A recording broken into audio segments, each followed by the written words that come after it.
धर्म वार्ता चिन्ह में आपका नमस्कार स्वागत है। दोस्तों, शानदार आप वीडियो श्री देखें सावरे और शेख की सब्सक्राइब कृपा करें से और शेयर करें। राधारी श्री जी की कृपा से मंगलमय होंगे। आज कहानी पांडु के राज्य अभिषेक की है।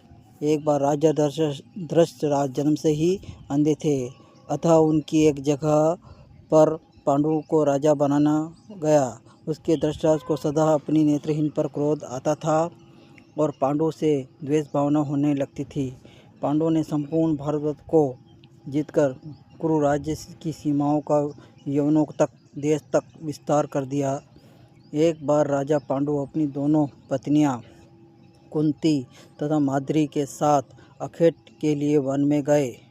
वहां उन्होंने एक मृग को प्राणायाम जोड़ा, दृष्टिगत हुआ और पांडु ने तत्काल अपने बाण से उस मृग को घायल कर दिया।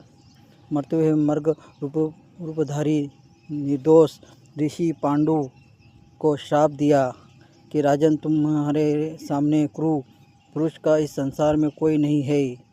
तूने मुझे प्रणाम के समय बाण मारा है, अतः जब कभी भी तुम अपनायचर होगे यानी सहवास होगे, तेरी मृत्यु हो जाएगी।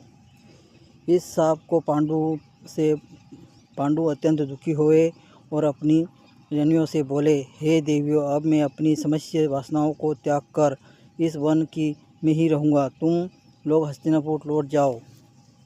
उनके वचनों को सुनकर दोनों रानियां ने दुखी होकर कहा, हे नाथ, हम आपके बिना एक क्षण भी जीवित नहीं रह सकते। आप हमें भी वन में अपने साथ रहने की कृपा कीजिए। पांडु ने उनके अनुरोध को स्वीकार करके उन्हें वन में अपने साथ रहने की अनुमति दी। इसी दौरान राजा पांडु ने अमावस्या के दिन ऋषि मुनियों को ब्रह्मा जी के दर्शन के लिए जाते हुए देखा। उन्होंने उन ऋषि मुनियों को स्वयं के साथ ले जाने का आग्रह किया। उनके इस आग्रह पर ऋषि मुनियों ने कहा, राजन, कोई भी निसंतान पुरुष ब्रह्मलोक जाने का अधिकारी नहीं हो सकता, अतः हम आपके अपने साथ ले जाने में असमर्थ हैं। ऋषि मुनियों की बात सुनकर पांडु अपनी पत्नी से बोले, हे कुंती, मेरा जन्म लेना ही व्यर्थ हो रहा है, क्योंकि संतानहीन व्यक्ति पिता ऋण, ऋषि ऋण तथा देव ऋण तथा मनुष्य ऋण की मुक्ति नहीं पा सकता। क्या तुम पुत्र प्राप्ति के लिए मेरी सहायता कर सकती हो? कुंती बोली, हे आर्य पुत्र, दुर्वासा ऋषि ने मुझे ऐसा मंत्र प्रदान दिया है जिससे मैं किसी भी देवता को आह्वान करके मनोवांछित वस्तु प्राप्त कर सकती हूँ। आप आज्ञा करें तो मैं किसी देवता को बुलाकर इस पर पांडु के धर्म को आमंत्रित करके आदेश दूँ। धर्म ने कुंती को पुत्र प्रदान किया जिसका नाम दृश्य रखा गया। कांतर में पांडु ने कुंती को पुनः 2 बार वायुदेव तथा इंद्रदेव को आमंत्रित करने की आज्ञा दी। वायुदेव से भीम तथा इंद्र से अर्जुन उत्पन्न हुए।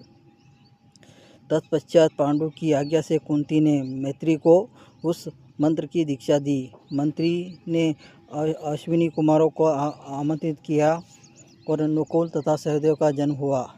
एक दिन राजा पांडु मैत्री के साथ वन में सरिता के तट पर भ्रमण कर रहे थे। वातावरण अत्यंत रमणीक था और शीतल मंद सुगंधित वायु चल रही थी। सहसा वायु के झोंके से मैत्री का वस्त्र उड़ गया। इससे पांडु का मन चंचल हो उठा और प्राणायाम में सहवास प्रवेश हुए थे। शापवश उनकी मृत्यु हो गई। प्राणायाम के समय उनकी मृत्यु हो गई। मातृ उनके साथ सती हो गई, किंतु पुत्रों का पालन पोषण के लिए कुंती हस्तिनापुर लौट आई। वह रहने वाले ऋषि मुनि पांडवों को राजमहल छोड़कर गए। ऋषि मुनि तथा कुंती के कहने पर सभी पांडवों को अपना पांडु पुत्र मानने लगे और उनका स्वागत किया। आगे की कहानी हम कल जानेंगे कर्ण का जन्म के बारे में। तब तक नमस्कार।